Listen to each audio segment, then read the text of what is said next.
तर आज होता माझ्या चुलत दिरांचा साखरपुडा. आता मी तर काय साखरपुड्याला जाणार नव्हते, पण आत्या इकडे छान तयार झाली होती, त्यामुळे हा काय तिची पाठ सोडायला तयार नव्हता. कारण ह्याला माहित होतं आता ही कुठेतरी बाहेर चालले. तोपर्यंत इकडे बाकीच्या सगळ्या आज्या पण तयार होऊन आल्या. आता आमचं बाळ इकडे इतकं खुश होतं आणि मलाच इकडे टाटा बाय बाय करत होतं.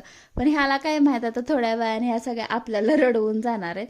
तर थोड्या वेळाने ह्या सगळ्या निघाल्या आणि ह्याने इकडे रडून गोंधळ घातला होता. आता खरं तर भाऊजीने ना मला सुद्धा आवर्जून सांगितलं होतं, पण साखरपुडा इतका लांब होता की म्हणजे 2-2.5 तासांचा प्रवास होता आणि दिवस तिकडेच जाणार होता आणि ह्याला घेऊन दिवसभर बाहेर थांबण्यापेक्षा म्हटलं आपण घरीच बसावं.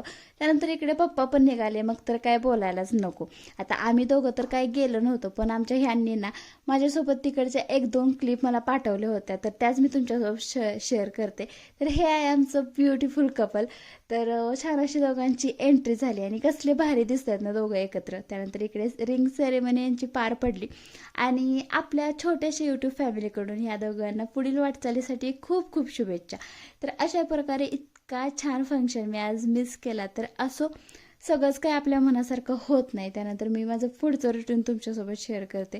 तर सगळ्यांना घालून याला इकडे कसा बसा शांत करून खेळायला नादी लावला आणि मग माझी बाकीची कामं आवरायला घेतली.